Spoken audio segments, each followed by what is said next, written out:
수도권 광역급행철도 GTX-A가 긴 공사 끝에 지난달 말 일부 구간이 본격 개통됐습니다. 동탄에서 수서까지 20분 시대가 열렸는데요.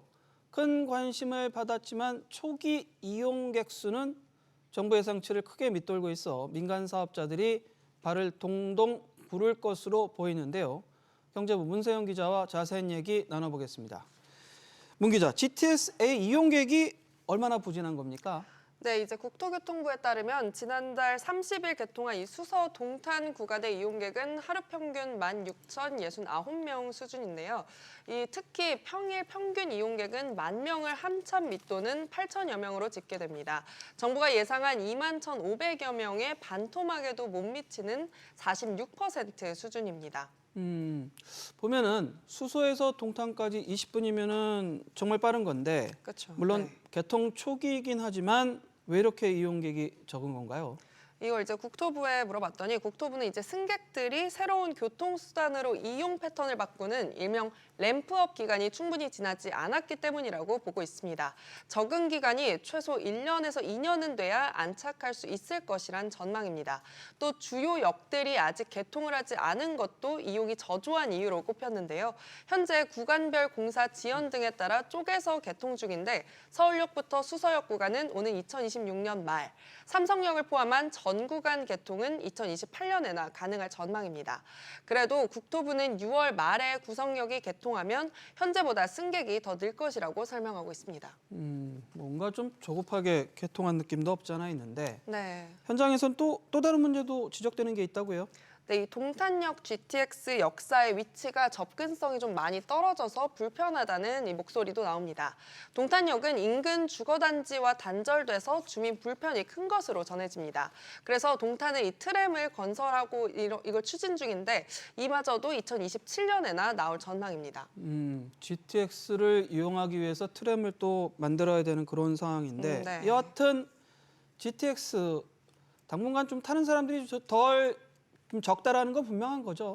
네, 아무래도 이 예상치에 완전 부합하거나 확 크게 늘진 않을 것으로 보입니다. 그래서 이렇게 되면 이제 운영을 통한 수익도 그만큼 덜 거칠 수밖에 없는데요. 그래서 이제 GTX 사업자들의 고민도 커질 전망입니다. 사실상 지금 GTX-A 노선 어떤 회사들이 좀 투자를 했나요? 네, 이게 처음에 GTX-A 노선 사업자를 정하던 2018년으로 거슬러 올라가 보겠습니다. 당시 GTX-A 노선 사업자로 신한은행 컨소시엄이 선정됐었습니다. 이때 신한은행을 중심으로 칸선스 자산운용, 도화엔지니어링, 신우 ENG 등이 출자자로 참여했습니다.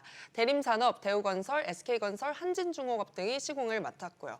이후 신한은행이 GTX-A 사업에 필요한 자금을 조달하고 나서 사업 시행 법인인 SG레일을 세웠고, 이 SG레일은 운영사로 서울 지하철을 운영하는 서울교통공사를 선정했습니다. 결국엔 이게 GTX 공사가 한두 푼이 들어가는 이 사업이 아닌데, 네. 여하튼 지금 회사들 입장에서 보면은 이용 실적이 부진하다. 그러면 마음이 좀 조마조마하겠어요. 네, 이 수요 예측을 한참 밑도는 이용객 때문에 이 운영비마저도 제대로 충당하기 어려운 이 상황이 전개되는 만큼 불안해할 것으로 보입니다. GTX-A 노선을 깔면 이제 투자자들이 자금을 모으고 건설사 등이 그 돈을 투입해서 시공을 하지 않습니까? 결국 이 자금을 회수하려면 수익성이 충분히 나와야 합니다. 이익을 내지 못하는 시기가 길어질수록 사업자나 투자자 입장에서는 긴장감이 커질 수밖에 없습니다. GTX-A 노선에 어느 회사가 가장 많이 투자를 했나요? 네, 이 앞서 말씀드린 이 회사들은 GTX-A 사업 시행자인 이 SG레일의 지분을 다들 일부 가지고 있는 건데요. 그 지분율에 따라서 GTX-A 수익을 가져가는 겁니다. 이 GTX-A로 벌어들인 수익이 SG레일한테 오면 그 SG레일이 신한은행 등에게 그 수익을 배분하는 구조입니다. 근데 앞서 말씀드린 것처럼 이용객이 저조하면 수익도 낮을 수밖에 없기 때문에 이 회사들에 들어가는 돈이 적어지게 되는 거죠. 이 신한은행 컨소시엄은 사업 초기 2조 2천억 원의 민간 자금을 모아서 GTX-A에 투자를 했는데요. 이 가운데 절반이 넘는 1조 2천억 원은 신한은행을 포함한 신한금융그룹 계열사가 조달했습니다.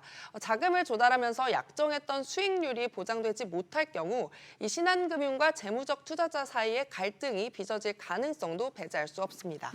여하튼 초기긴 하지만 여하튼 운영사인 서울교통공사는 어떻습니까?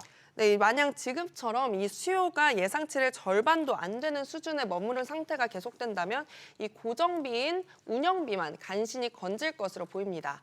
국토부와 SG레일에 따르면 GTX-A 노선은 SG레일이 서울교통공사에 운영비를 주고 서울교통공사가 운영하는 걸로 계약이 맺어져 있습니다. 그래서 운영 성과에 직접적인 타격을 받진 않을 텐데요.